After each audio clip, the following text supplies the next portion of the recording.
28 September তারিখে বিধাননগরে বিধান মার্কেটের যে ভয়াবহ অগ্নিকাণ্ড হয়েছিল তাতে ক্ষতিগ্রস্ত বিধাননগরে যে ভয়াবহ অগ্নিকাণ্ড ঘটেছিল বিধান মার্কেটে, সেখানে প্রায় 9টা দোকান টোটালি ড্যামেজড হয়েছিল এবং 14টা দোকান পার্শিয়ালি ড্যামেজড হয়েছিল।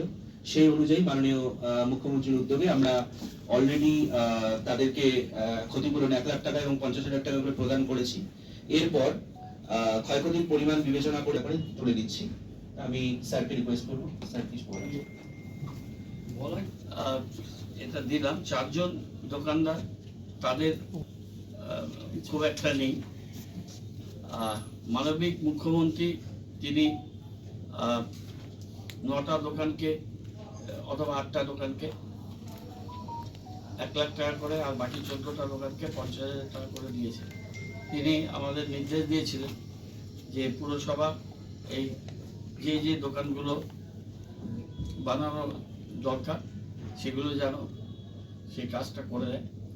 আমরা এই ক্ষতিগ্রস্ত দোকানদারদের সাথে আমাদের লোকেরা পুর নিগম ডিস্ট্রিক্ট অ্যাডমিনিস্ট্রেশন থেকেও ছিল।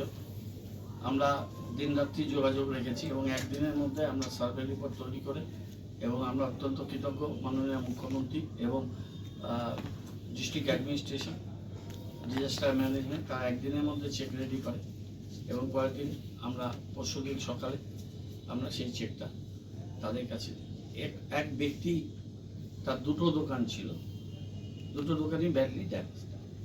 তো আমরা আমাদের সুভাষপল্লীতে যখন ঘর আগুন জ্বলে গেল সেখানে কুড়িগ্রাম কলোনিতে, সেখানে আমরা প্রায় 84 লক্ষ টাকা পুর নিগম থেকে দিয়েছি এবং প্রত্যেকটি ফ্যামিলিকে আমরা কর্পোরেশন থেকে মেয়র রিলিফ ফান্ডে, এবং এই মেয়র রিলিফ ফান্ড কিন্তু কর্পোরেশন থেকে আমরা কোনো অর্থ নিই না। এটা শিলিগুড়ির সুধী নাগরিকবৃন্দ তারা আমাদের সহায়তা দিয়েছে। আমাদের একজন দাদা কাম বন্ধু ছিল, উদয় দুবে মারা গেছেন কোভিডের সময়। উদয় রাস্তি তিনি তার দাদার ঘনিষ্ঠ বন্ধু থেকে তিনি 1 লক্ষ টাকা দিয়েছেন। আমার যে সাম্মানিক আমি পুরোটা এর মধ্যে দিয়েছি যখন মন্ত্রী ছিলাম তখনকার 2-2.5 বছরে এবং পরবর্তীকালে ব্যক্তিগত, এবং আরও অনেকে দিয়েছেন, সবার নাম তো আমি এখন মনে করতে পারছি না, সবাই দিয়েছেন তাদের। হ্যাঁ, আমরা নকশালবাড়িতে এটা আমাদের এরিয়ার মধ্যে না, কিন্তু 20,000 টাকা করে আমরা এক দোকানদারকে আমরা দিয়েছি। আমরা 1 নম্বর ওয়ার্ডে আগুন যখন লেগেছিল তখনও আমরা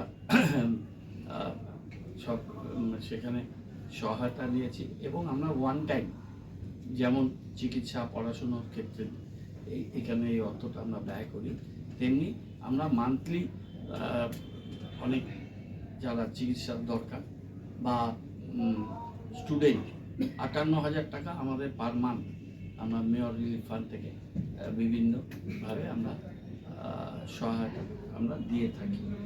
আজকে আমরা এটা আমাদের একটা আপৎকালীন তহবিল ছিল, সেটা আমরা এর আগে অতীতে একটা তহবিল হয়েছিল কিন্তু সেটা কোনো কার্যকরী সেরকম হয়নি, সেটারও আমি ইন ডিটেল নিতে বলেছি।